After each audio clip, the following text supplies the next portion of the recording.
On the computer. Okay, guys. So who has something to say before we start, or a question to ask me?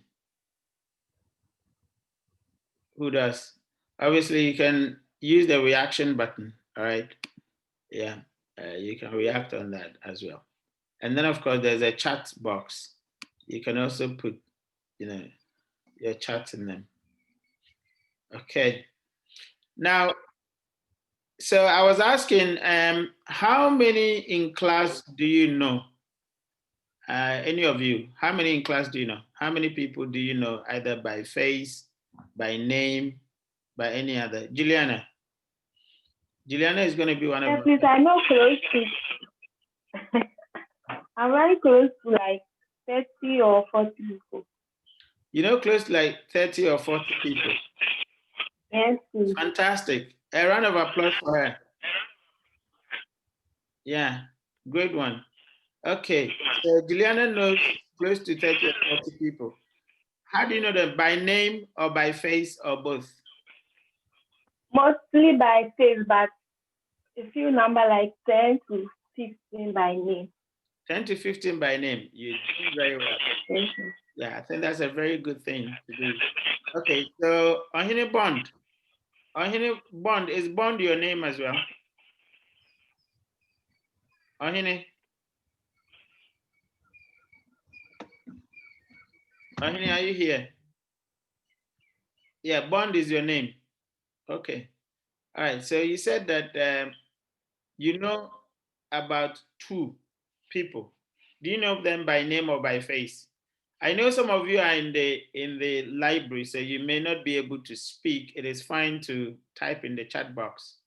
If you can also, yes. Okay, so Ohine says he knows two people by name. Okay, great. Who else? Benedicta. Yes, though. Mm, I also know about 10 people by face and by name.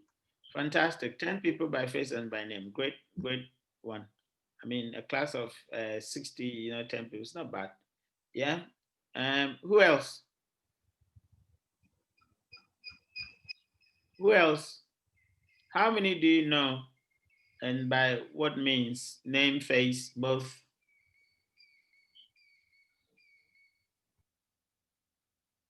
Okay.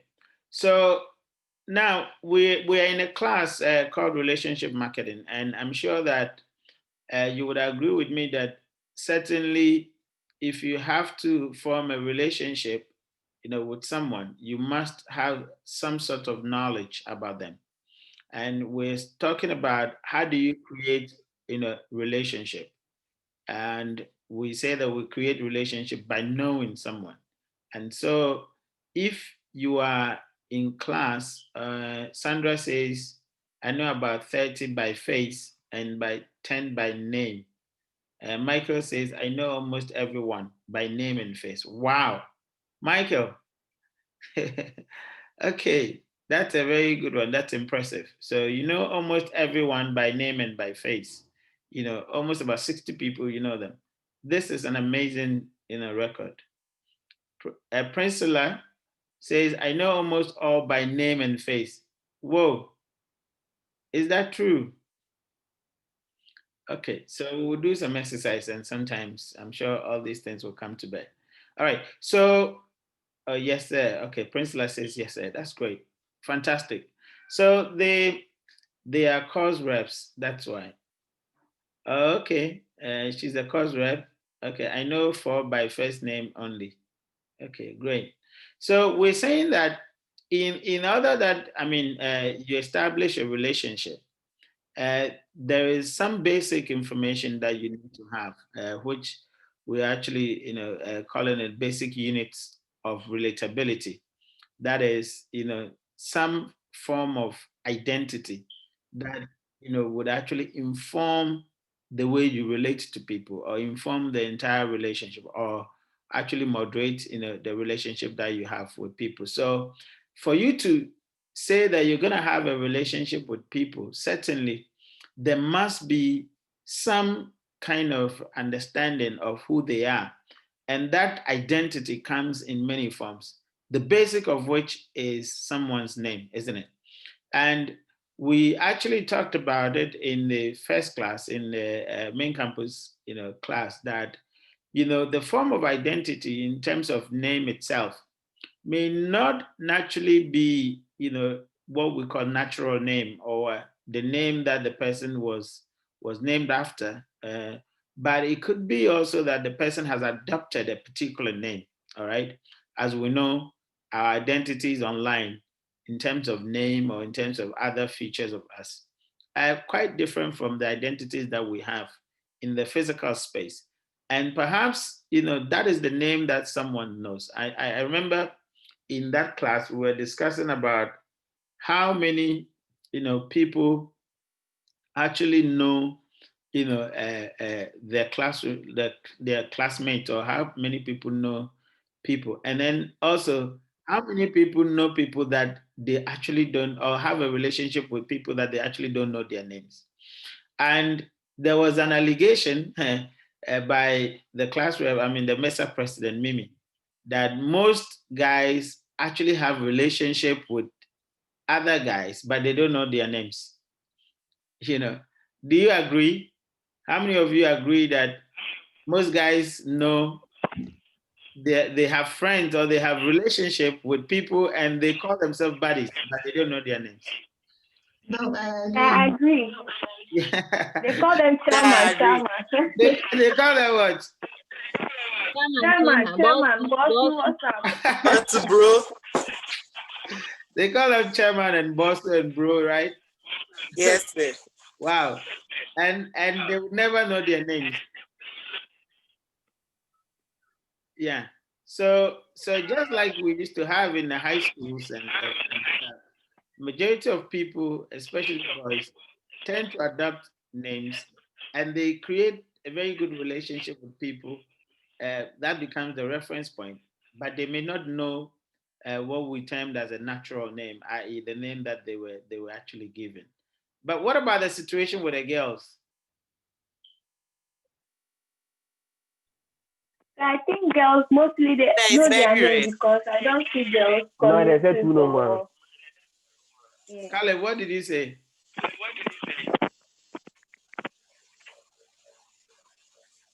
Caleb. Okay. Yes, Juliana, you're on the floor. Yeah.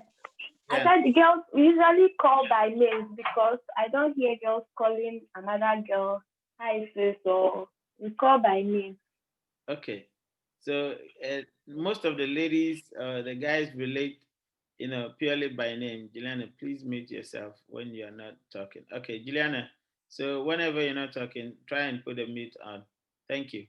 All right. Princella said girls usually take relationships serious, be it friendship or acquaintances.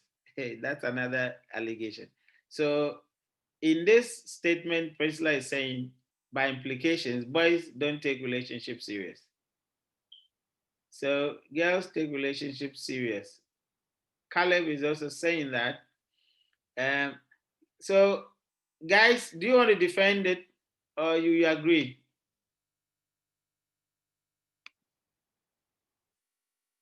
Yeah. Linda disagrees with Caleb.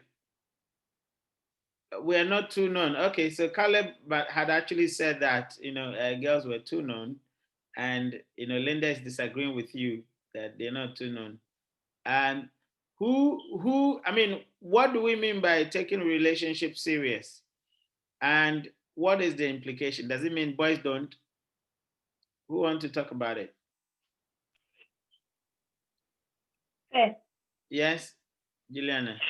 The seriousness Priscilla is talking about, in my opinion, is not about like the way we react or we interact with people. We just want to know the people more in terms of ladies than men. Men don't really care about like other male friends' name, where they come from. But ladies, once we get like to interact with people, we want to know them by name because we feel like it's not fair to call them hi or Okay. that's by any name. So that's Okay. it.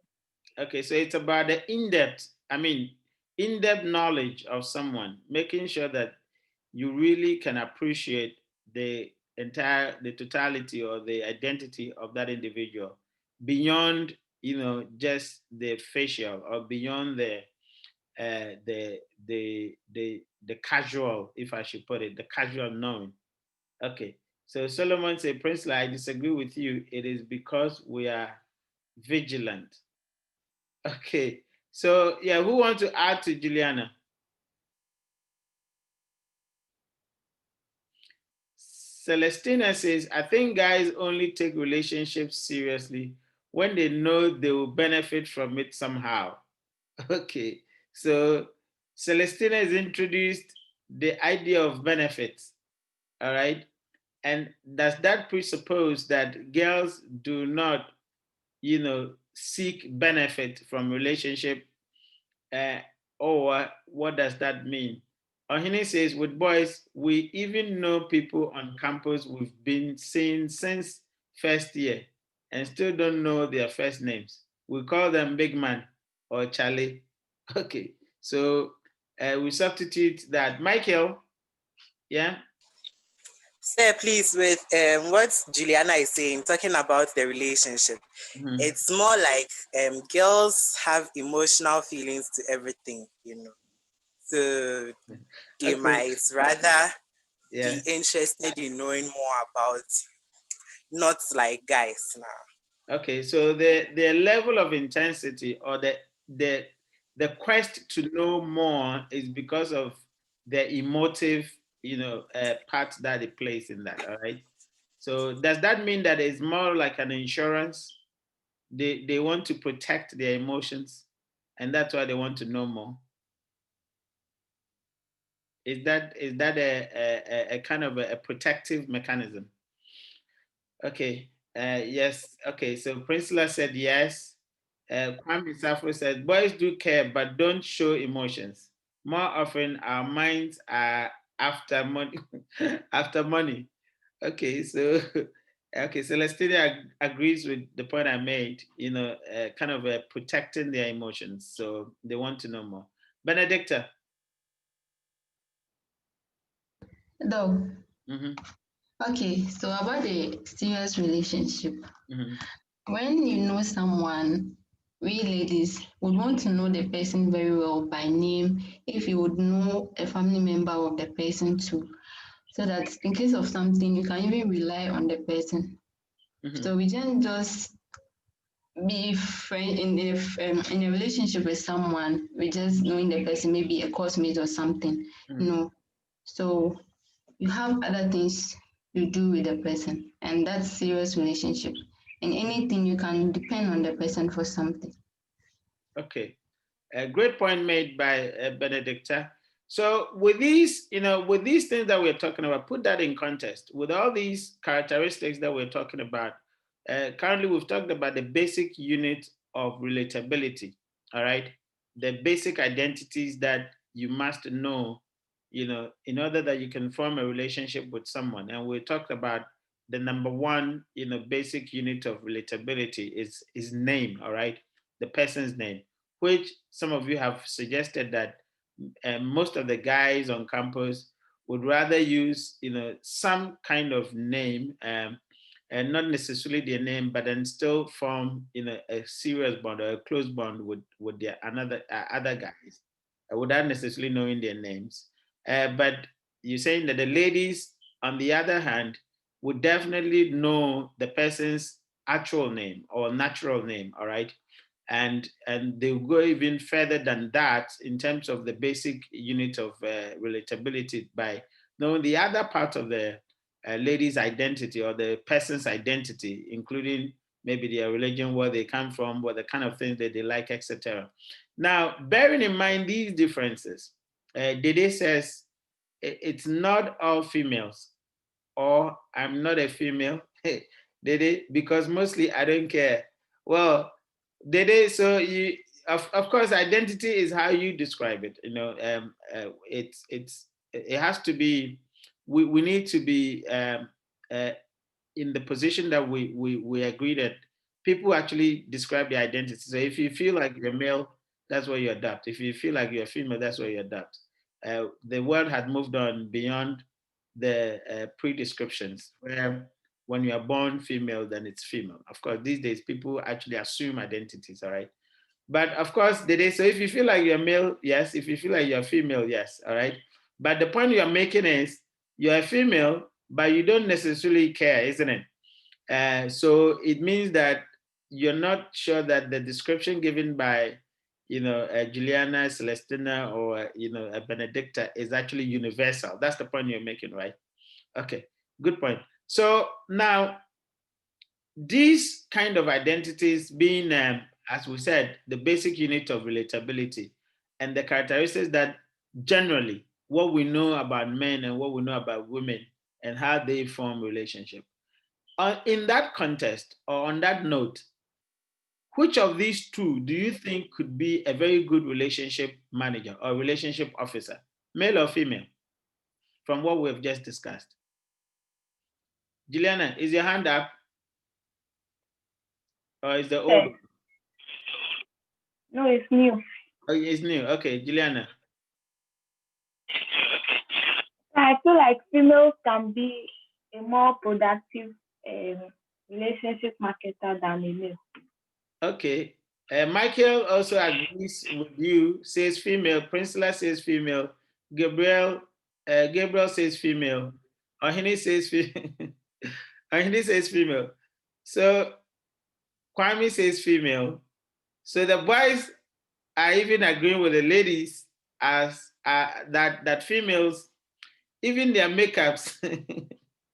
Kwame says even their makeups can actually make them more relatable.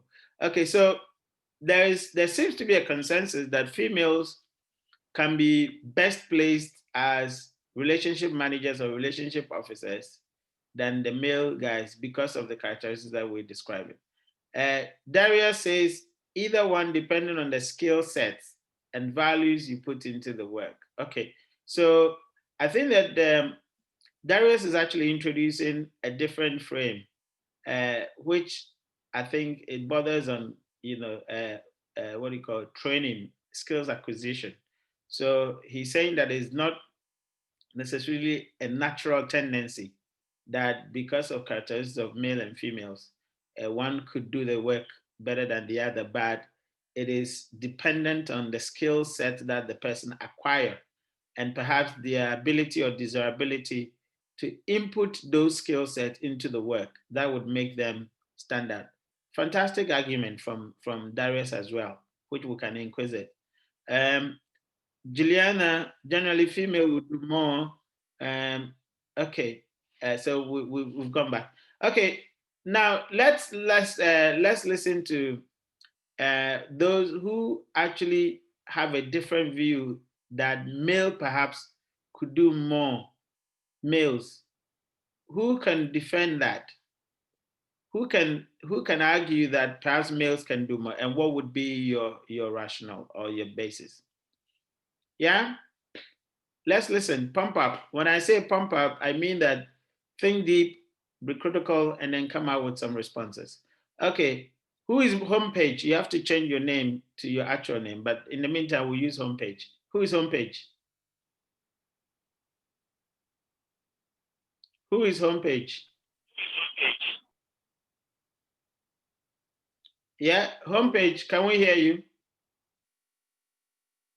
Or you're not in a position to talk?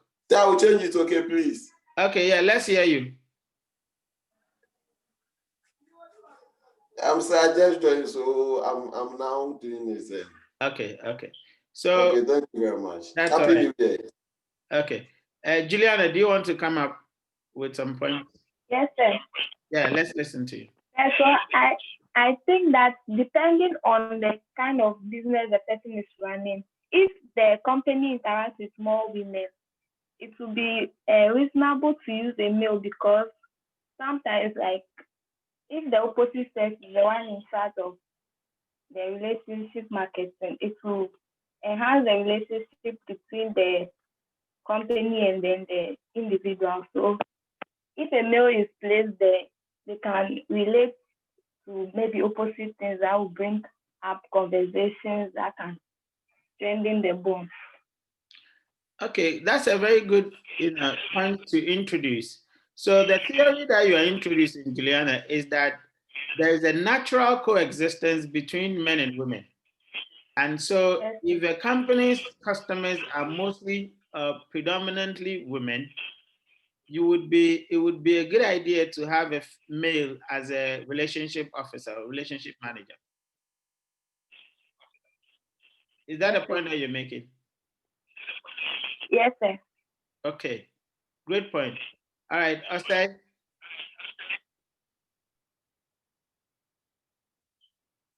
Osai, we're listening to you. So Ima says, I would prefer a male because they don't normally follow their emotions, especially when there is misunderstanding between them and the customers. So you've introduced a condition, obviously, that males may not experience or show emotions when there are issues. Okay. Priscilla, we're not hearing from us. So Priscilla, come in. So please, I also think it depends on the kinds of products and services the company offers. Mm-hmm. So elaborate on that. depending on the type of products and the services the company offers, if it's usually for male products, I think a relationship officer should be a female because they tend to understand, they would understand and explain more to the men. And guys also get attracted to women relationship officers, Mm-hmm. and they can get to buy more things from them or get to build a relationship with them. Mm-hmm. Okay, Yeah. great point. Thank you. I say your hand is still up. Do you want to come in? All right. So before I come to Michael, so Priscilla is actually saying that yes, the natural bond or the natural point of attraction between men and women makes it the case that, as we said earlier, which Juliana also emphasized, that if it is a female dominant customers, perhaps the male relationship officer would be a good idea, or vice versa. And then also, depending on the type of product, and if that product is, of course, a male dominant, perhaps women could do better in gaining the attention and explaining much more to the understanding of the men than having a male, a service advisor or a male relationship manager. So that's the theory that they they're actually articulating, that there's a natural bond between men and women, and depending on the kind of customers, predominant customers, and the kind of product, you want to actually vary the kind of people who actually serve. All right, Kwame Safo. So I think women are more experts in their marketing field than men, because when a woman is convincing a fellow woman, it will be somehow easy. But even when a man is convincing his fellow man, it's very difficult. So more often, women have upper hand in convincing people to purchase or patronize their products more than Okay, men. Why do you think so? Why do you think the situation is as you described it? Why is it that women, both sides, whether they are convincing women or men, they are successful at doing that, but men, even when they are convincing their fellow men, is difficult? So I feel according to me, I feel is a natural phenomenon, because a woman, I don't know how they do it, but they can convince you easily without you knowing that they did it. Okay. It happens naturally. Guys are moved to women more, and women are moved to their agenda more than how guys move to. When a lady and a guy are selling the same product, when they move to a man, it is likely the man will purchase the lady's product.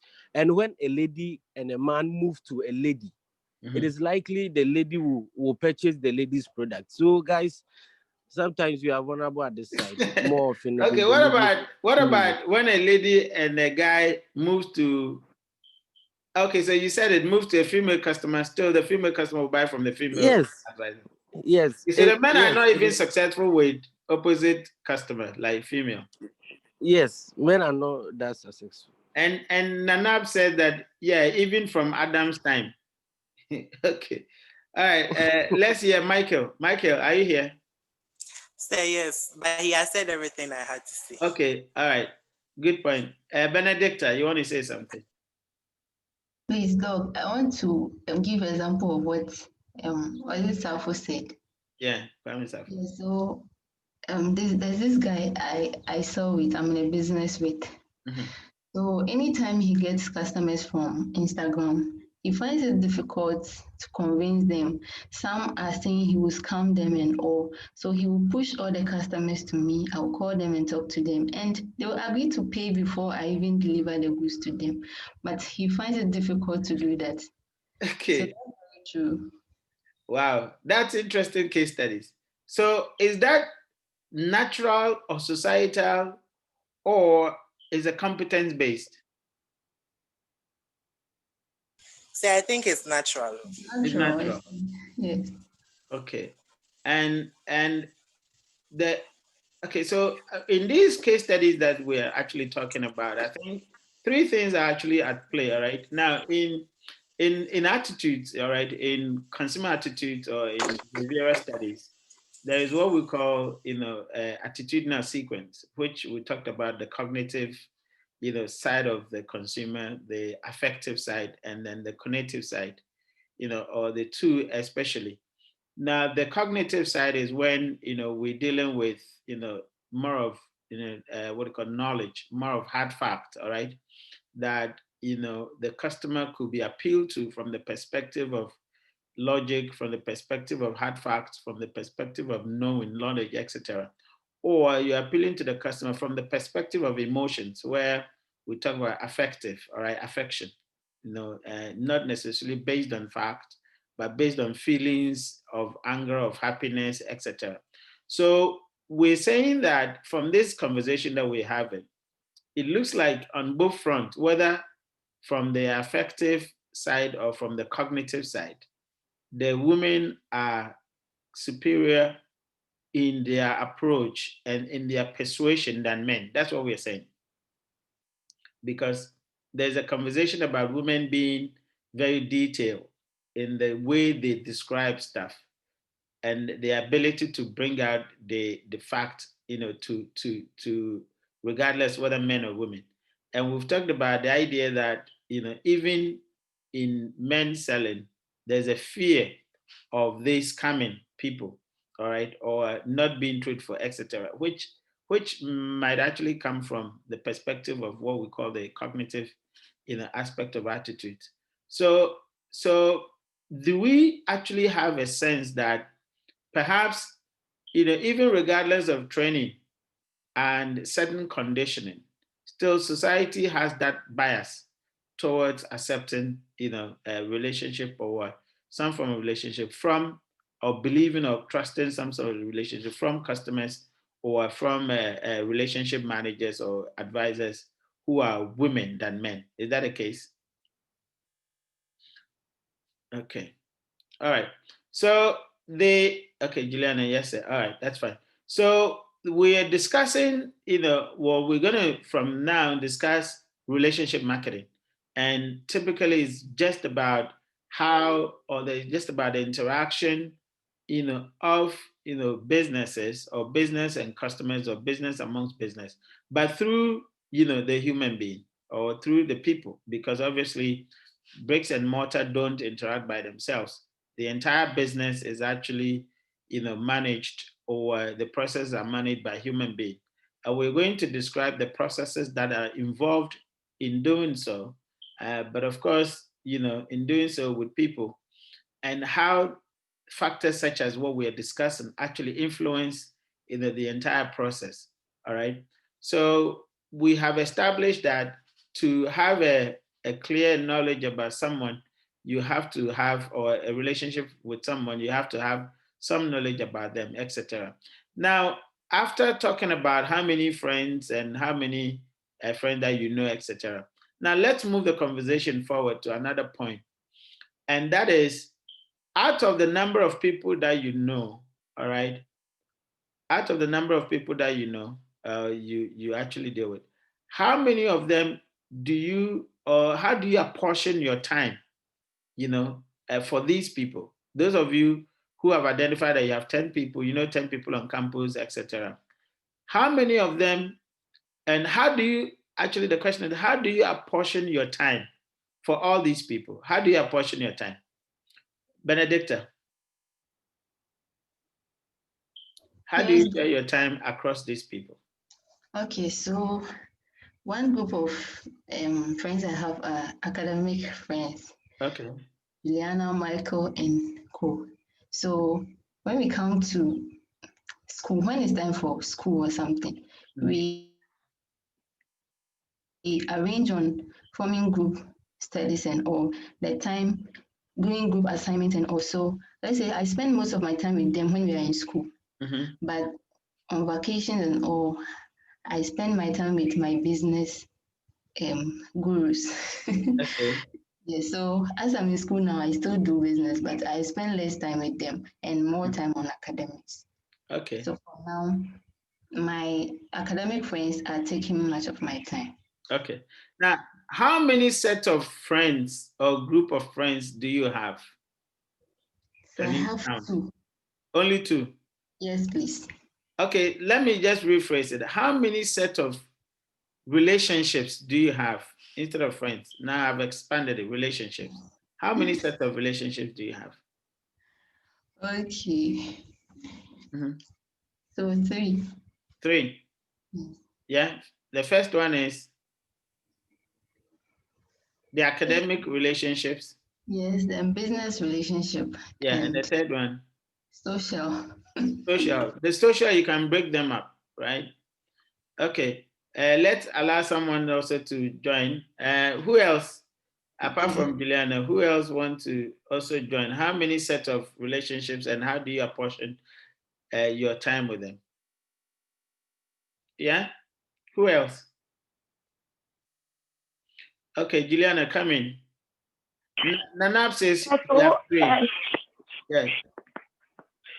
Personally, most of my academic friends, so I divide them. Some are not even in my course, so those people, unless I meet them on campus or I see them, like they post something on their WhatsApp chat, that's when I interact with them. I just like check up on them once in a while. But like those in my course, like Michael, Benedicta, Priscilla, and Co, we have more interactions because we ask each other about what's going on, is there any group assignments and things. So when we're in school, like Benedicta said, we tend to interact more and have more conversations.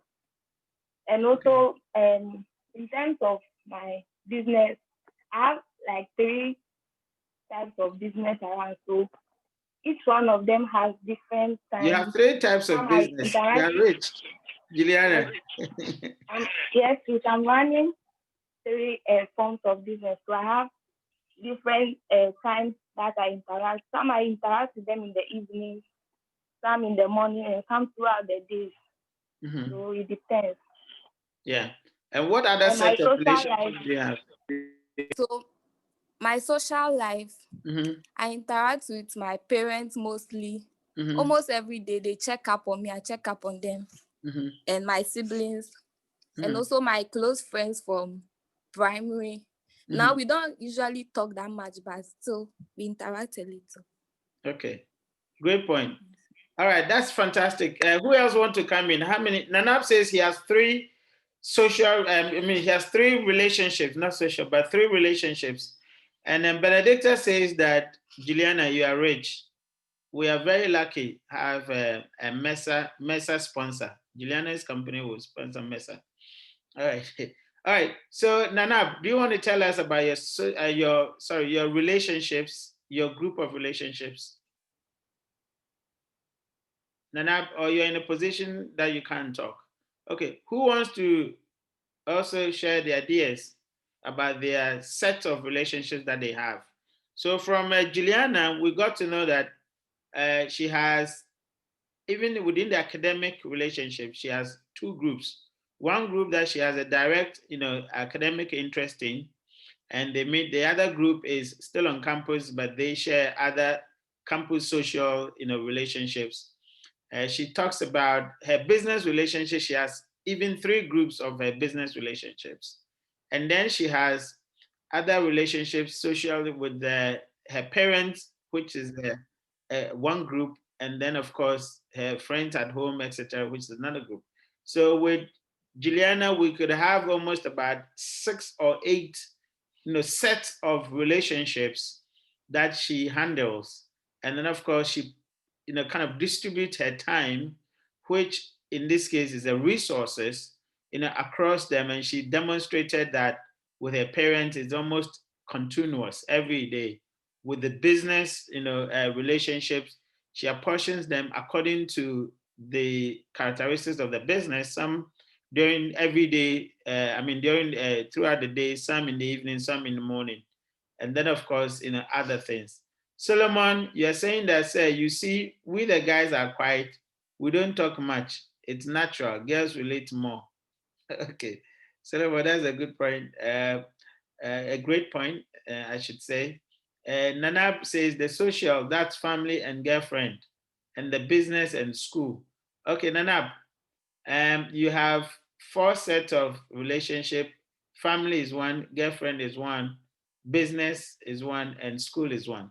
You didn't tell us how you apportion your time, as in how you spend your resources amongst these amongst these relationship sets or set of relationships. Okay, who else want to give us some insight? Remember, this is an introductory session. We're trying to bring out what we mean by relationship marketing, but we are situating it within our, outside the discipline as in relationship marketing, but the daily, kind of relations that we have, in order that we can have understanding of what we mean by relationship marketing. So who else want to share the ideas? It's all introduction. No hard, fact, nothing like book. Just describe how you're relating. Yeah? Who else? Who else want to come in? Yeah? Okay. Juliana, is your hand still up? Or no, sir. It's the No, old sir. one? Okay. It's the old. Okay. So after sharing the idea of how you apportion your time, all right, with them. Now, let me ask you a question. Is that only, is the time the only resources, or other resources are taken into consideration in terms of, or other factors, let me say, other factors are taken into consideration in terms of, apportioning your time? What are the factors that influence the way you relate to people, or the way you apportion your time, for certain groups of people? What are the factors? Okay, Juliana. So money is a very important factor. Fantastic. So we're talking about material and time as resources that are actually moderating, your relationships, that are actually influencing or affecting the way you, actually relate to people. Now, Juliana, can you explain to us how money, does that? Yes, please. So for my parents, for instance, when we are in school like this, because I cannot concentrate fully on the business, I usually call them for money. So like if I call them in a day more than 3 times, they themselves, they know that something must drop in their account. Yeah. And when we are on vacation too, because I'm concentrating on the business, and my academic friends like Michael and Co, I don't usually interact with them because I know that they cannot provide me with the money aspects I'm looking for. So now my concentration will be on my business partners and okay. Yeah. Okay, great point. Great point made. All right, Prinsla, you said emotions. Explain. How does emotion moderate? For my friends or the people I know, I have friends of friends, people I have special connections with. And my social life, I have my family as well. I have my extended family and school. I have course mates. I have schoolmates. I've divided my friends into that category. People who are just course mates and who are schoolmates, and those who are really close to me as well. So every group has the level of emotion attached to them. Yeah. For course mates, because we are just passerbys, we are just acquaintances. I don't really invest my emotions to them like that. But friends, I feel I can rely on them when I'm in need of emotional support. And my family too as well. I can bear my heart out to them if I need anything, any guidance or counseling as well. Okay. So the Excellent. emotions aspect of that one. Excellent. Good point. So we can actually, categorize the emotion and the money aspect that, Juliana talked about, emotions being talked about by Princeler as value. All right. The value that we anticipate to get from a set of relationship. All right. So we're looking at the value sets, or we're looking at the extent to which we are actually anticipating a certain return in the relationship.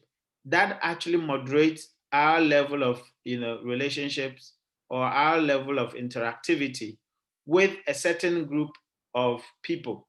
So the expectation that you are getting something from it, or the anticipation that there would be a certain value, would actually moderate to what extent you deal with that group, would moderate or would influence or would impact the time that you actually expend on that particular group of people, on that particular relationship set.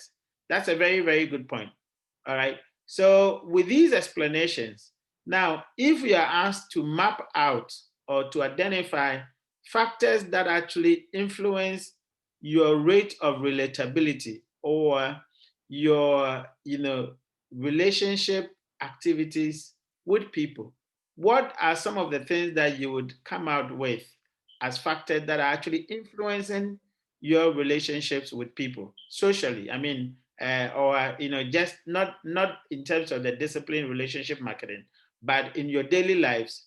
What are some of the activities that we can identify as crucial interveners or crucial things that are actually intervening your relationship, with a certain group of people? What are some of the things that we can come out with? Yeah, we've talked about them, but I want us to put them together in a summation. What are some? Okay, Juliana, go on.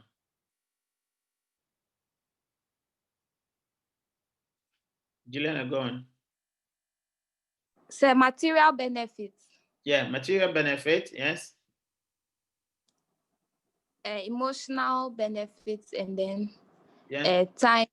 And time, yes. Yeah. Excellent. Okay, good. Anybody has other points? The factor that are actually influencing relationships, we've discussed them, but I want us to sum them together so that it comes home. We can have a takeaway. Yeah. What about geographical location? What about location? Yeah, distance. Okay, that's a good point. So Sandra talks about distance, yes. Common interest, yes. Good point. Emmanuel Emmanuel. Common interest, yes. So mutuality, isn't it? Common interest, mutuality. So we know that time, we know that value, which, we've talked about it in very many ways, like emotions, like what do you call money, etc. We talked about time. We've talked about, distance as in geographical locations.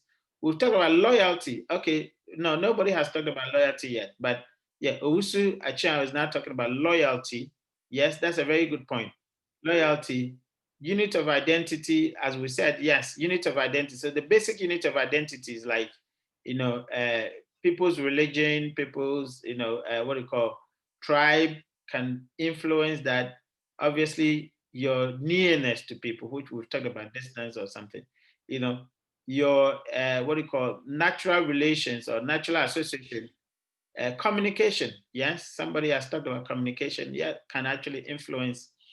So all these factors we've seen that they can actually influence the way we relate. So you realize that your ability to relate or ability to form relationships with people are actually influenced by all these factors that we have actually summed them up. All right. And the same way it happens in business. All right. All the point that we've made, level of interest, Benedicta, yeah, said, all the point that we made is no different from the way we do in what do you call our normal settings, from how businesses relate. So when you're actually going into the business, when you're at work, in relationship marketing, we're talking about all these factors that actually influence your natural or what you call social relationships, back at home, is exactly the same way that actually influence the business. Although there are some kind of changes or there are some kind of differences, because it's a business setting. But if you have to relate and you have to actually form a very good, relationship character, or you have to have a very good relationship program as a business, these factors are crucial. All right. The basic unit of what do you call relatability, the other factors, intervening factors that impact on the relationships as we have identified. All these things are crucial in your consideration. All right. Good point. So we've actually had some understanding of what relationship marketing means. Now we'll go back to the slides and then we can, have some, few introduction from the slide perspective. And then don't forget, I will share the slides with you through your class rep, Benedicta. I would also share the course outline, the course outline with her. You would know the book that we have adapted, etc. Can you see the slide now? Yes, sir. Okay. So let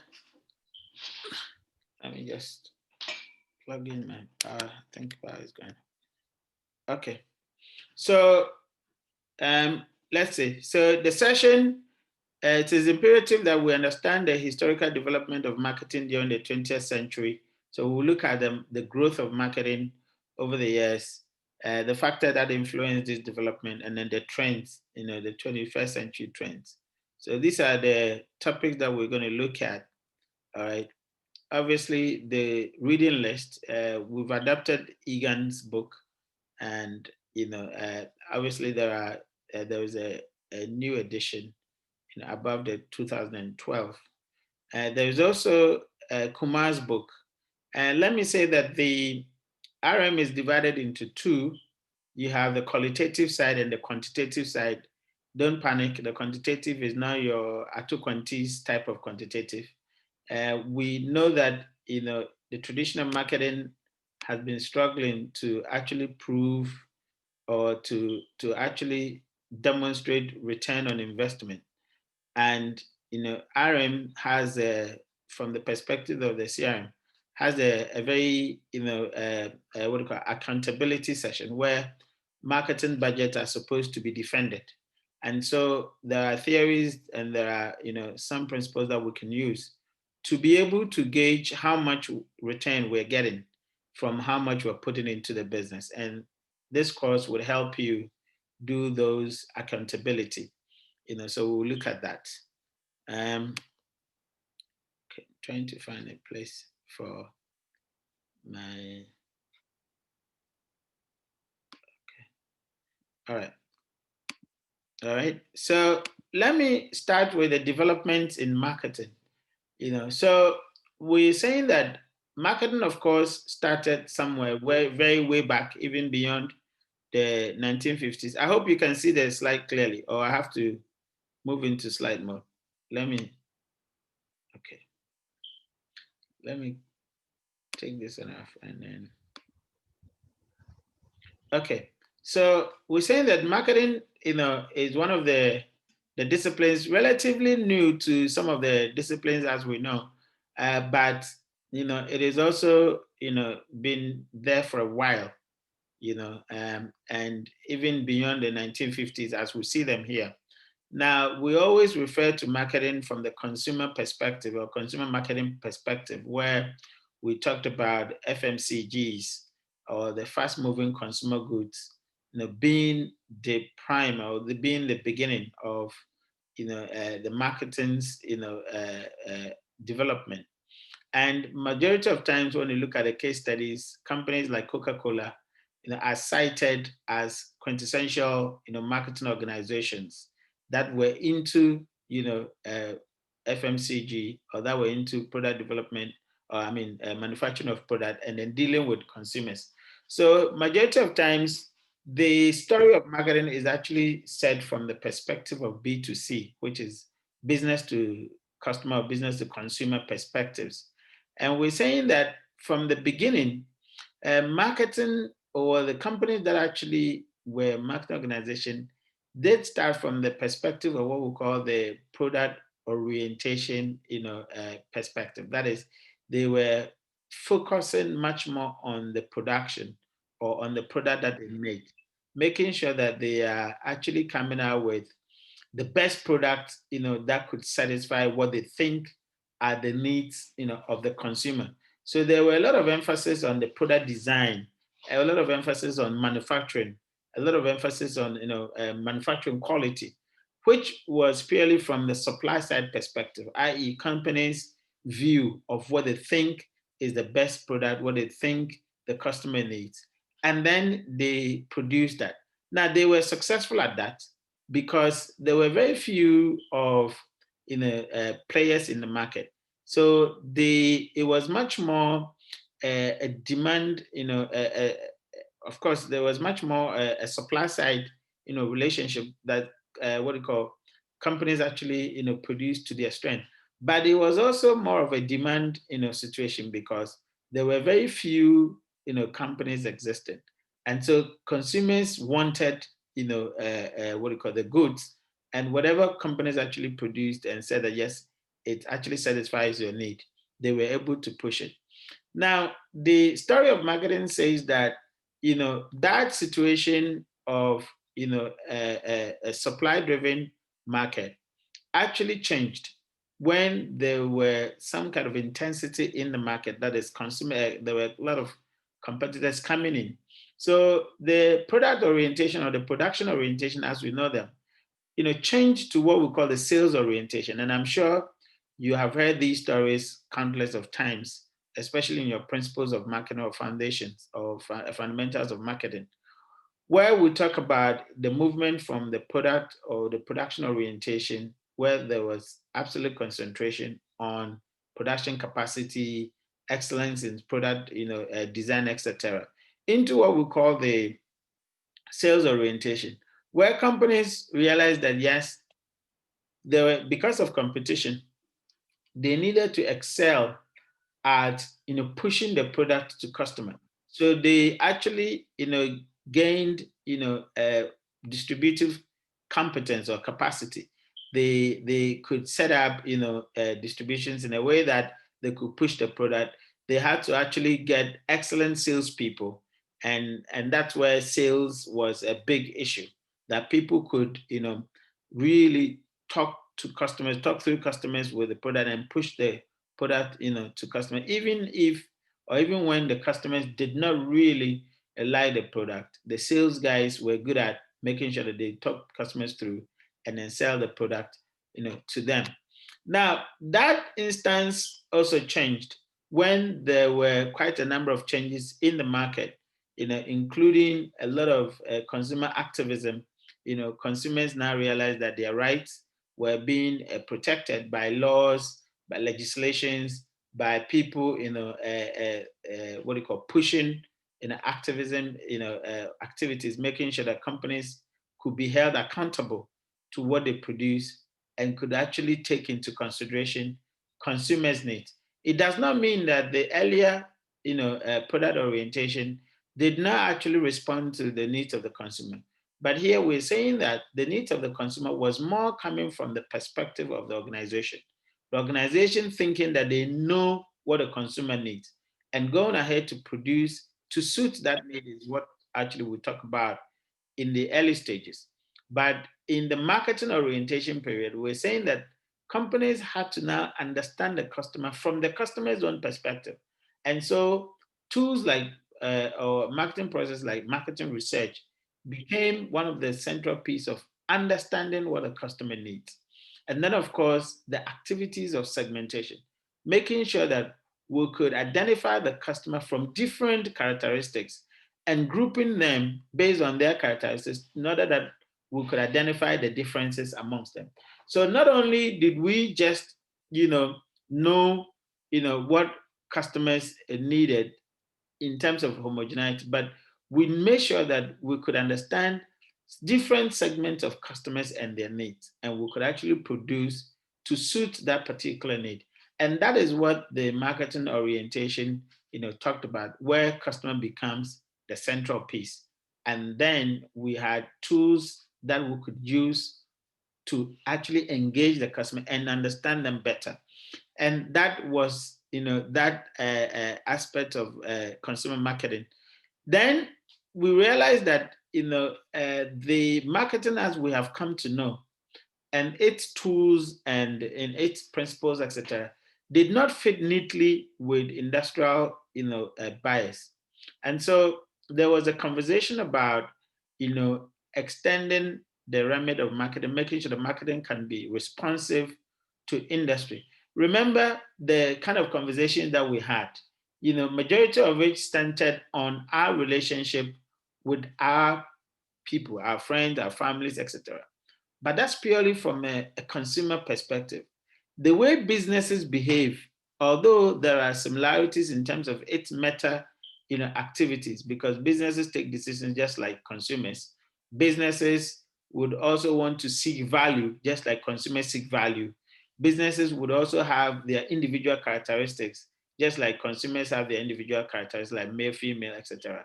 Businesses would differ in size, would differ in their location, etc. But when it comes to other characteristics, there were differences.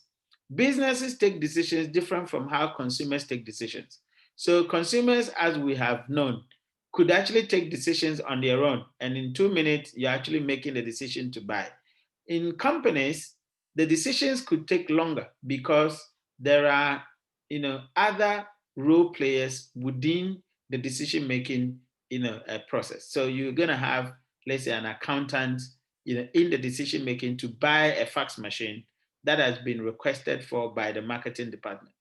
So the marketing department says we need a fax machine, but they cannot just go ahead and buy the fax machine because the buying is a function of another department, which is the procurement, or what we call the the purchasing and supply department. Those days we used to call it, or supply department or procurement department, as we call it these days.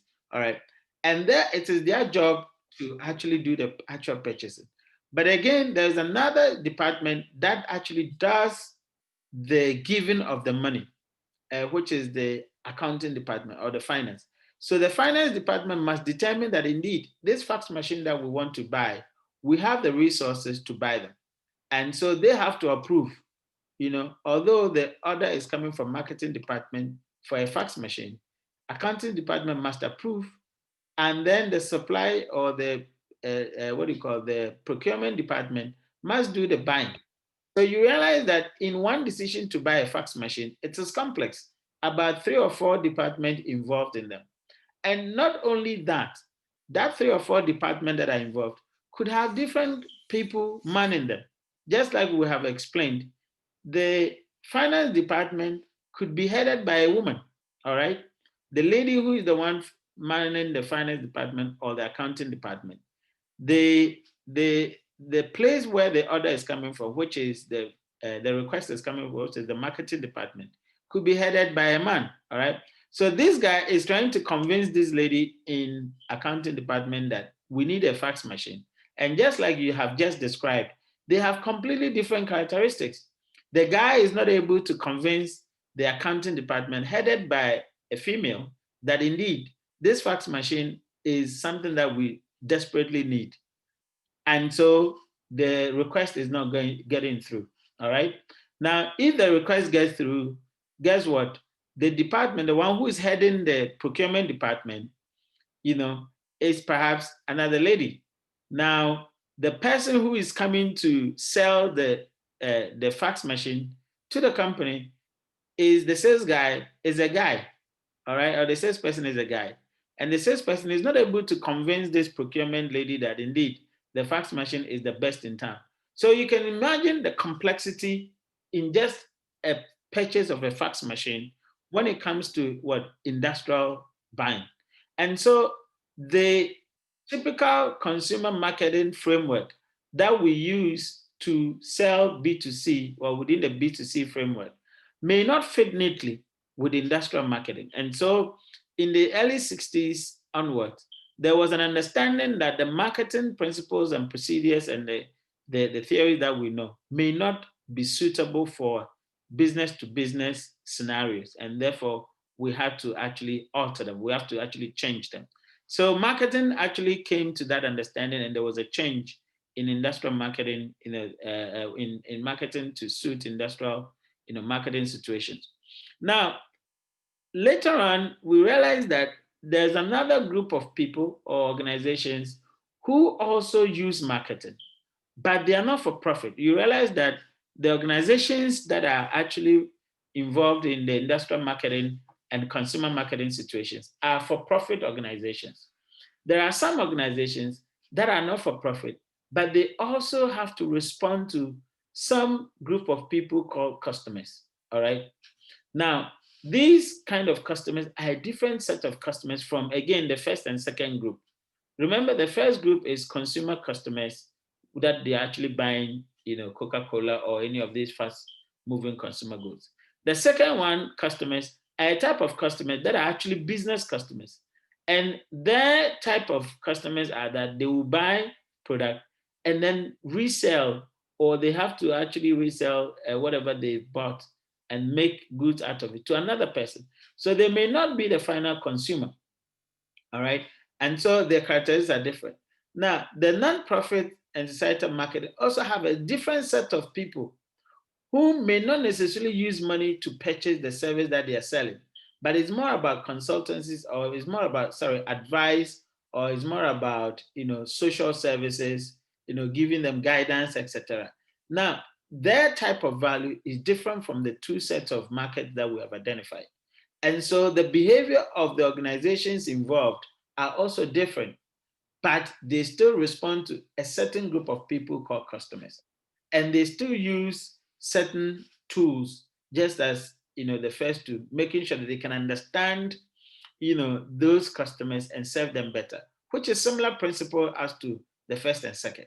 So marketing has to adapt to those changes in order that it can fit what we call the nonprofit and societal marketing situation.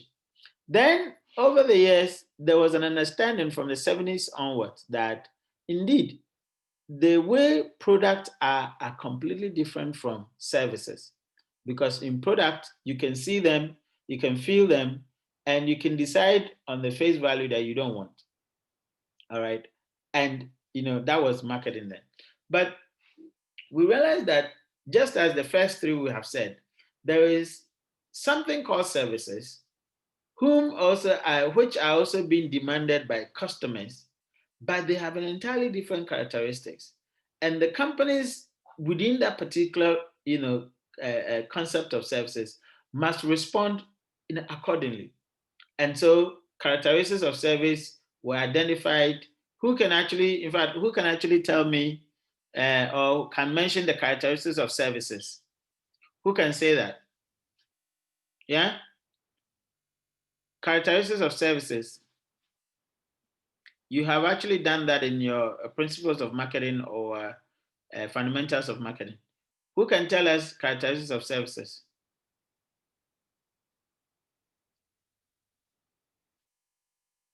Yeah, whose hand is up?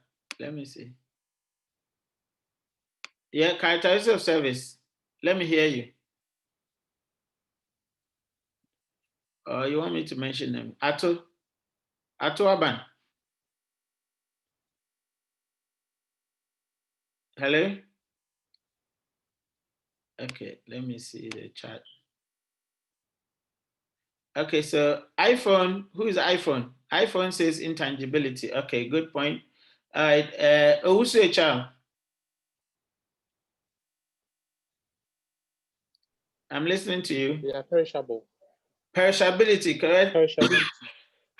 Excellent, good one. Who else? Let's see, Benedicta. Doug, so we have inseparability. Inseparability, good one.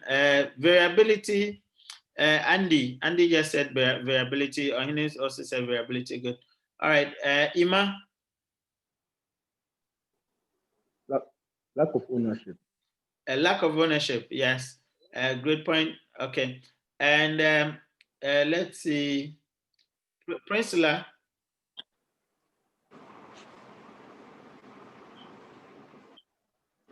User participation. User participation. Okay. So good point.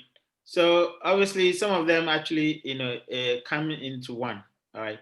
Kwame Safo. Perishability. Perishability. Okay. Great point. All right. So we're saying that the characteristics of service, as we have mentioned, inseparability, the idea that the provisioning of the service, actually, the service is consumed, what do you call, the same time as the what do you call, the supply of the service is happening, and then of course the result of which would only be felt, or the standard is actually variable, i.e.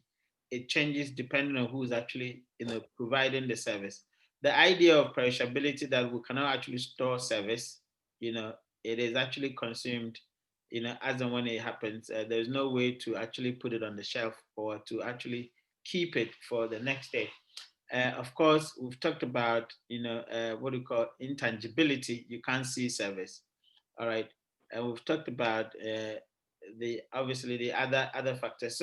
So we're saying that characteristics of service actually meant that we couldn't, use the traditional, marketing, what do you call, toolbox or marketing frames to sell service. And so we must actually understand the service from quite a different perspectives in order that we'll be efficient and effective at providing, a quality, a service. And that, concept actually went ahead, for some time, and metamorphosed into what we call the relationship marketing, which we're actually studying now. And very much of a relationship marketing, although it's applied to both service, consumer, markets, or by extension to non-profit, to industrial marketing, etc. All right, has service, at its core, to ensure that the concept of, for example, 4 Ps are actually translated into the 7 Ps to take care of the other gaps, within the marketing mix or within the marketing processes. And then, of course, the debate that even the Ps would not be adequate, unless we translate that into what we call the 4 Cs. That is seeing the entire marketing processes from the perspective of the consumer as opposed to from the perspective of the supplier, in order that we could be effective at providing value to the consumer, what's proposed. And that's what we're actually discussing now. So we've seen the trajectory of marketing's development over the years up until now. And we're talking about from the 2000 onwards, we're talking about the future of marketing, which in fact, we're no longer in the future, but we're in the now of marketing now as we speak, because fundamentally, the kind of marketing that we have actually been talked about, or we've been talking about so far, is completely changed, as we speak in 21st century or 2021. Now, so who can tell me, or who can tell the class what we mean by the future of marketing, which we say it is now that we're living in? how does the now of marketing look like? How does it look like? And what are the factors that are actually influencing that? Juliana.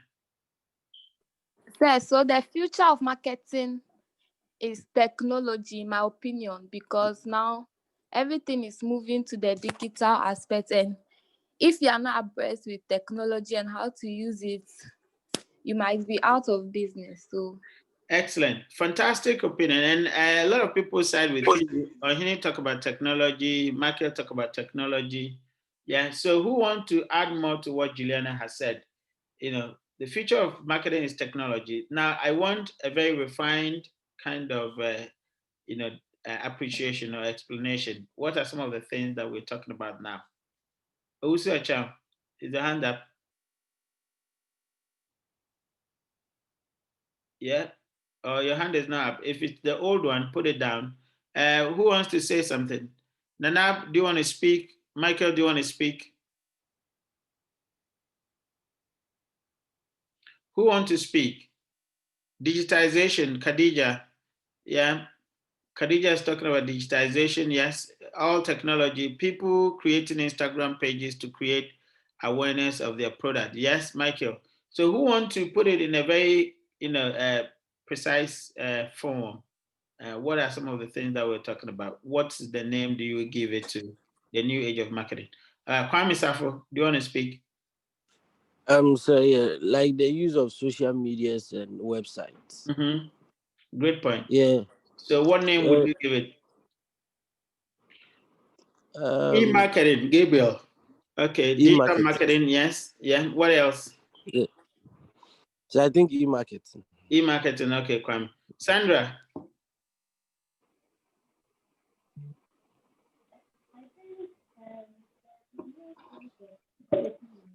Sandra, you have to start again. We didn't hear you.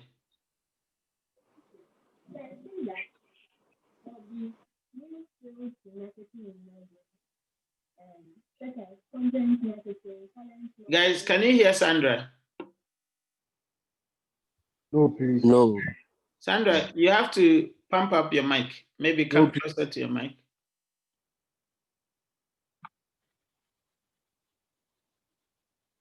Are you there, Sandra? Can you hear me? Yeah, we can hear you now. I think that there'll be new fields in marketing emerging, such as content marketing and talent marketing as well. Okay, great. Now, can you explain to us what you mean by content and talent marketing?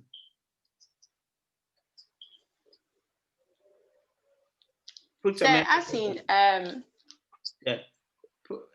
kind of explain a little bit for us so that those who do not actually have a clue about talent or content marketing, they could, understand it better.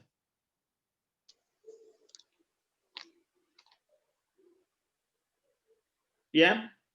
Okay. Someone should, continue from where Sandra left. Let's see. So, Benedicta. Yes, Doc. Okay, so with the content marketing, it's just like marketers using videos, blogs, and pictures and all to advertise their product on social media platforms. Okay, great. Thank you. And Juliana. Okay, I wanted to add something. Okay, no, sorry. Go on. Okay, so looking at things, the future of marketing is going to be digital marketing or e-marketing, where marketers are going to market their products online, and that is even cheaper than the traditional marketing, because looking at the traditional one, you have to rent a shop, pay prepaid and all. But online, you just go, you get even free channels to post your product without paying for anything. So it's becoming cheaper and more marketers are going to move there. And then you are able to reach a wide range of customers. Then you serve every customer. Okay. All right, great point. Thank you. Khadija, you want to add? Yeah, I think Khadija, you sound far away.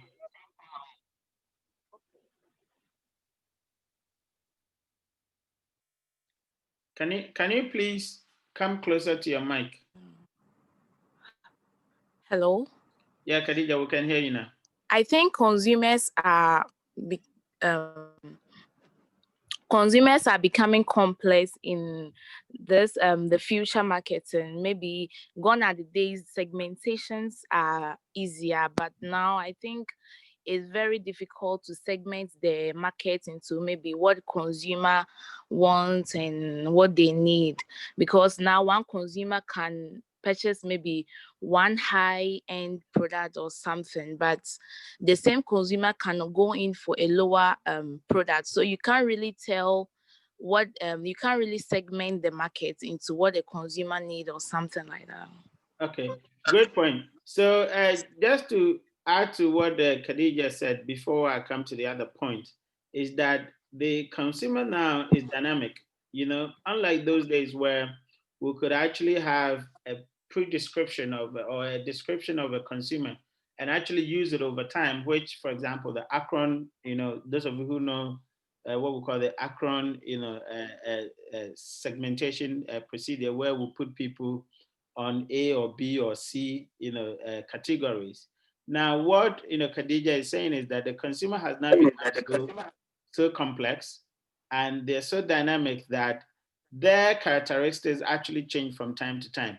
So, as we talked about, even the basic unit of identity, you could have a consumer, and then you could have a certain demographics, that describe the consumer, but in just another product, the consumer is exhibiting an entirely different behavior or entirely different attitude or characteristics, and that has to actually be borne in mind by marketers in order that we do not have a fixed idea of what the consumer is, but we're trying to understand at every point in time. That means that our intelligence, or what we call the consumer insight, being research or being intelligence gathering, has to be continuous so that we can follow through with the changing characteristics and needs of the consumer over time. All right, so that's the good point that Khadija has made. Now, Gabriel has said that the use of internet and social media has changed the face of marketing, which used to be brick and mortar stores, to the online stores and mails. And that actually ties in with, okay, so Khadija emphasized again about personalization is becoming a key issue, yes. So we have to make sure that we're tailoring everything to suit the personality of the consumer, or the what we call customization, etc. Yeah, so tying in with Gabriel's point to the earlier point made about content marketing.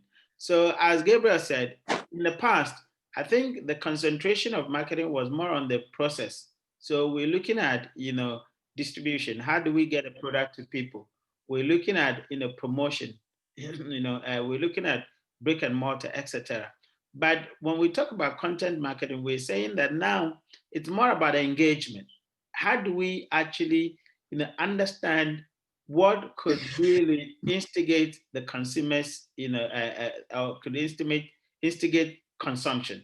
What will make customers, take in the entire, marketing process? And so there's a lot more attention to, engagement, to conversation, to content. And content here means we're talking about, the variety of, language modes, which we call it the multimodality.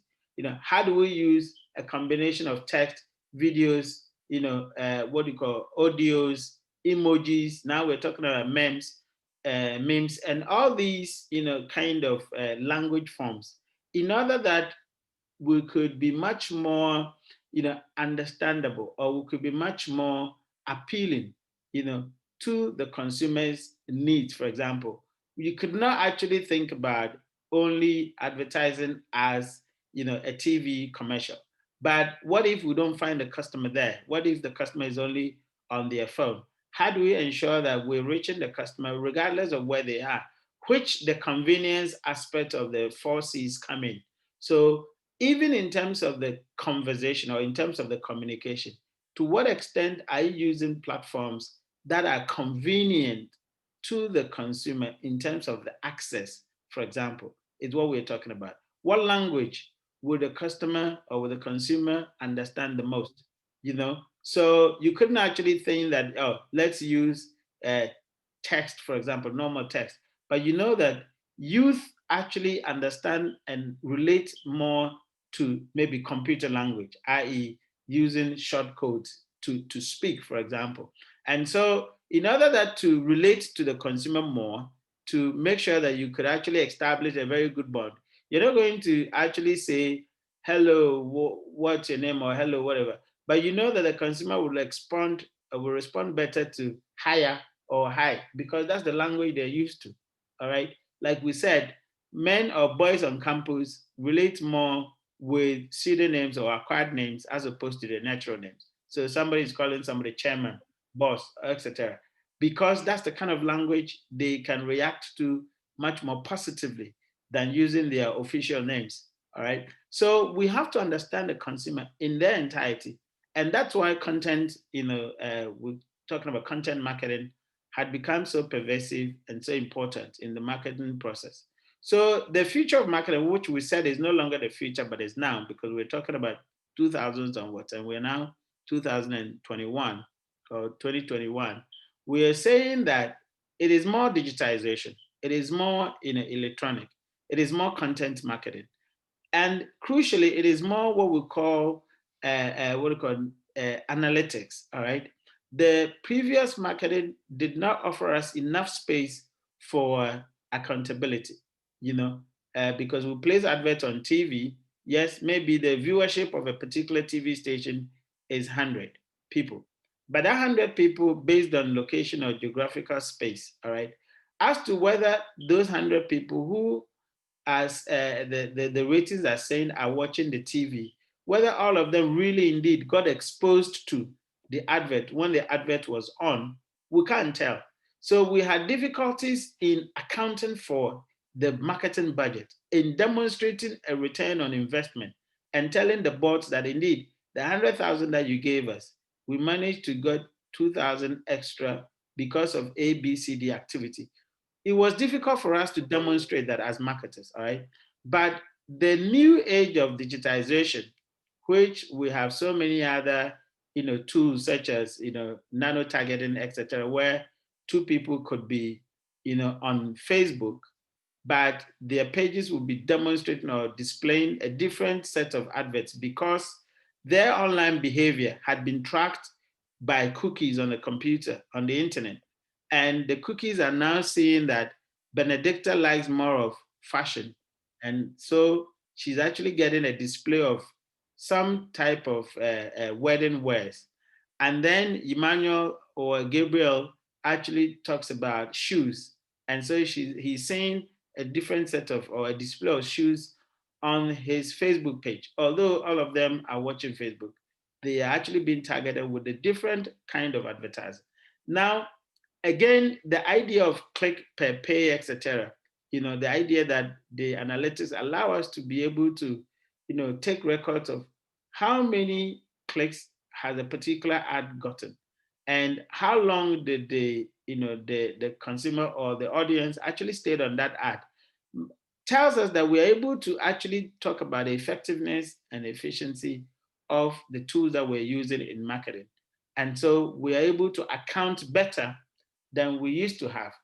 Are some of the considerations that we're looking at, in what you call the 21st century. Guys, hold on for me just a minute. I've got a call. I'm not sure where it's coming from. Just a minute.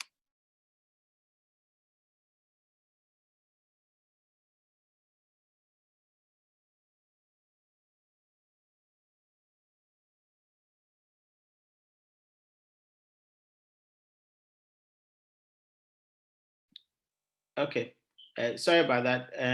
Because of my arrangement to come, I had to do some, COVID test, etc. So I thought maybe it could be,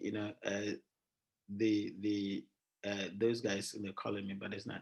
All right. So the point I was making is that, so the new form of marketing is, as you said earlier, the rapid growth of technology, ICT, right, the rapid growth of technology is affording us the ability to be much more accountable, all right? The ability to be much more personalized or customized so that we can actually target the consumer, quite, precisely, and making sure that we could actually get their needs, exactly as they wanted, and then make sure that we can actually satisfy them. So you could see that the future of marketing had become so direct, to the consumer, and so transparent, if you want to use that word. Of course, there are some criticisms of, other, intrusion and, getting in too personal and getting nosy in what people are saying, doing, especially the idea that we can actually track the behavior of consumers and target them with particular ad had been criticized in some quarters, But the point is that we are becoming much more precise and we are becoming much more accountable, in that we are able to justify the marketing budgets, as a result of the kind of tools or the kind of, systems that, had actually come into the space, as we actually talking about the future or the now of marketing. Now, some point, in some literature, we talk about nano market, what we call neuromarketing, where we're able to even use some devices to be able to, foresee or to be able to tell what consumers are actually thinking about, and consumers' reactions to promos, to pricing, to so many other, marketing tools as we deploy them, is also, hugely being, discussed and being operationalized within the fields of marketing. So we can see that there had been progression, in the marketing space. There had been quite drastic changes, to what we knew about marketing and what we know now. And there had been, the scope of marketing had actually, kind of increased, has spread, across different, practical disciplines. Currently, as we had actually, seen in Ghana, I mean, the last elections, we saw quite interesting, kind of adverts, coming from, the political parties, didn't we? And we saw that political parties were even much more dominant on social media than they used to be, or than even some companies. Quite a lot of political ads now were on social media, isn't it? But that was not the case previously. All right. So we've seen quite a number of, changes and a number of development. All right. Going forward, we're going to see quite a diverse, what we call development as well. Khadija, is your hand up? No, please. It's the old one, so you can actually drop it. Yeah. Okay, you can actually drop it. All right, guys. Any questions or contribution to what we have just discussed about the development in marketing, the progression, and any other things that you want to talk about? Anyone, please? Yeah. Who wants to add something or contribute? Okay, Juliana, no sir. Michael, no sir. Okay, so we are bringing the introduction section to a close. And just to recap, we have actually talked about how relationship, develop, and we've talked about what we call the basic unit of relatability, which actually looks at, the parties involved in the relationships identity. And we said that the most basic is knowing the person. I mean, which we talk about the name, for example. And name here, we have actually referred to not only the natural name or the given name, but people actually acquire names, and we have come to understand that even with the digital space, a lot of you have accounts online that do not bear your own name. So for example, if, with Juliana's, what do you call, Instagram company, she probably will be dealing with somebody who is called Sweetie Pie, yeah? Now, Sweetie Pie would become the reference point or the name that Juliana knows. And she probably will be addressing the person Sweetie Pie throughout, all right, in their transaction, because that's the basic ID that is on the system. So we realize that the basic unit of relatability is a name, and it can come in many forms, as we have come to know that even guys can actually strike a bond, a very good relationship with other guys without necessarily knowing the other names, but they rather, prefer using chairman. Why? Because chairman is the one that people get related most, And we've seen other forms like, persons, religion, their location, the other, demographic, characteristics actually, informing or impact on how relationship are struck. We talked about time, we talked about material resources, and of course, time as, some of the, factors that actually impact on that. We've talked about geographical location, etc. We've talked about value, the common interest, the mutuality that actually influence, relationships, and how relationships are actually prioritized as a result of these influences. And then we've talked about judicious use of resources, making sure that these relationship types are actually segmented in order that we can judiciously apply, our resources, because we cannot expend resources equally on these relationships because each of them mean differently, to us. And as a result, these are the factors that actually influence. We've looked at, marketing development over time, and we're saying that we are now in the future of marketing, and that is, heavily influenced by developments in technology.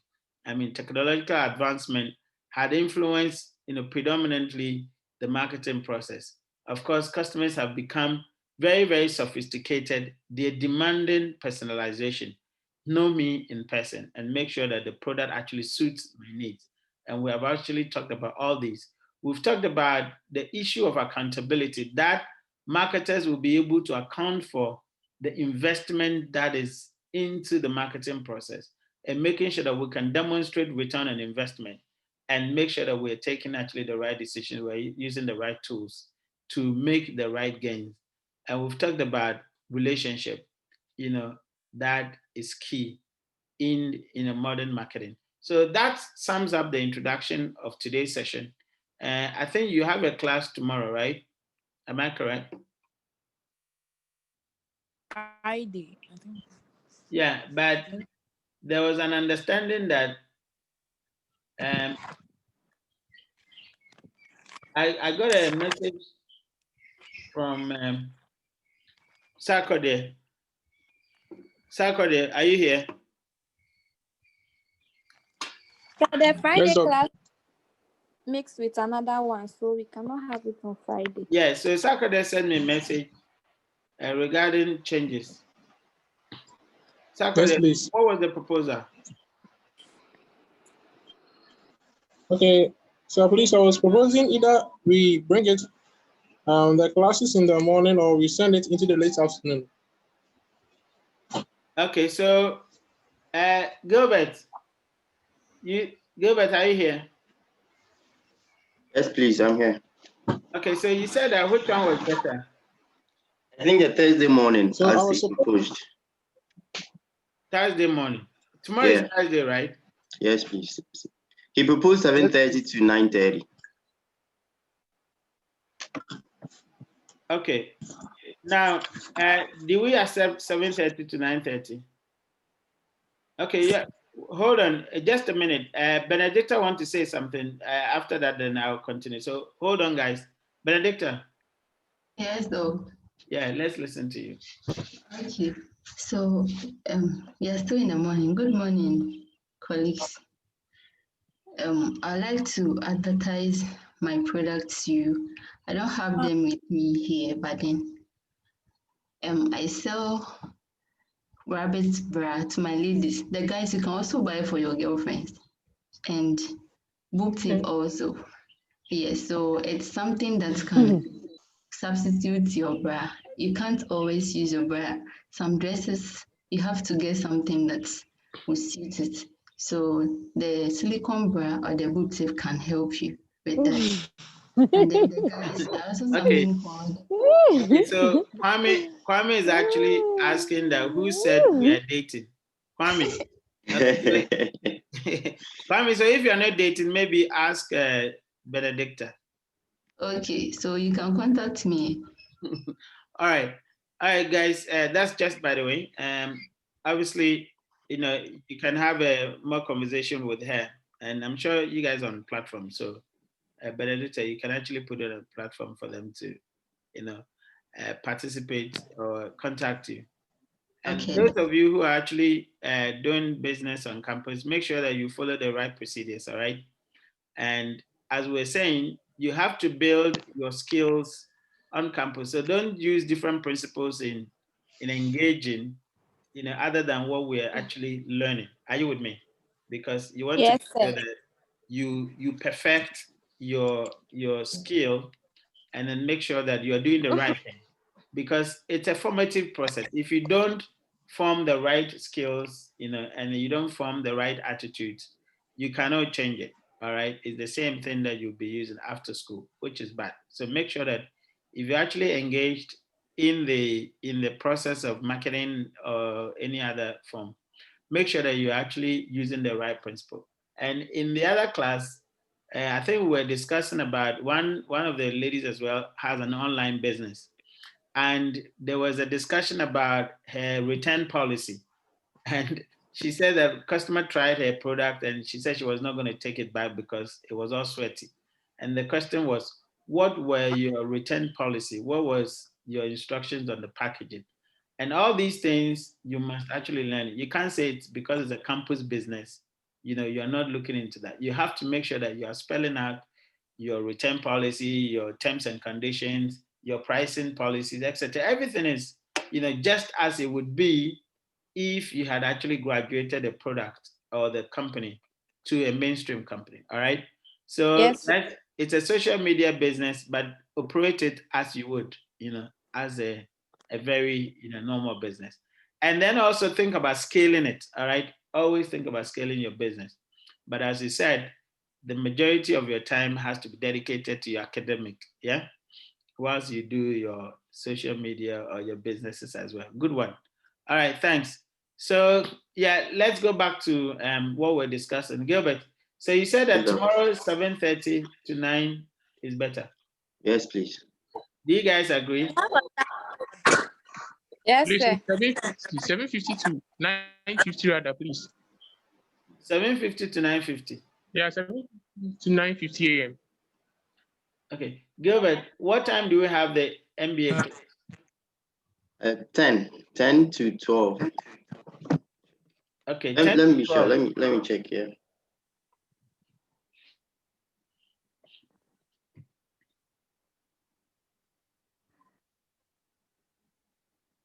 No, it's 11:30 to 1:20. Sorry. Okay, so we can accommodate the what do you call the 7:50 to what? Yeah. 9:50 to 9:50. Okay. I mean, but that's possible because we're doing online, right? Now, were we supposed to have a face-to-face session? Did they say there was going to be, we're going to have a dual, or we're going to do online throughout? Online throughout. Online throughout. It's on the exam. The exam is when you're going to be in session, right? In class. Yes, yes, sir. So we can accommodate that. Okay, that's great. So guys, don't forget, today, the main campus, they delayed, and it wasn't good for me because I woke up early and they were not in class. Make sure that tomorrow you're in class, 7:50? Yes, sir. Do we agree? Yes, sir. Okay, excellent. Thank you, guys. I've enjoyed the class. Did you enjoy it? Yes, sir. Okay. I always like interactive class, and I think I enjoyed the way you participated very much. And hopefully we'll keep it like that.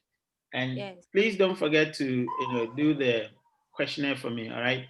It's not compulsory, but I will be grateful if you can. Because we need to be able to, theorize marketing in crisis period and to understand consumer behavior, within that. As I said, those of you who would want to do your dissertation in that, it would be a good idea to do that as well. Okay. All right. Thank you so much. And I'll see you tomorrow. Enjoy your day. And don't forget, Corona is real. Yes, the COVID is very deadly. Please use your mask and ensure social distance and make sure that you're actually playing within the entire protocol. All right. Yes, sir. Somehow feel unwell and uncomfortable, seek medical attention immediately. Okay. Yes, sir. All right. Thank you, guys. All right. Thank you. That's right. Enjoy your time. I will share the link. I'll put the recording onto the page and I'll share the link with you guys. Yeah. Yes. All right. Thank you.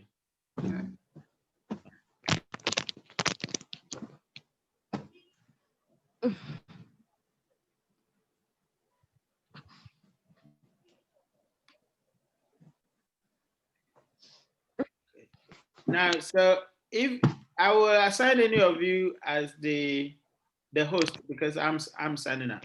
So Benedict, I'll put you as the host if you guys want to be on.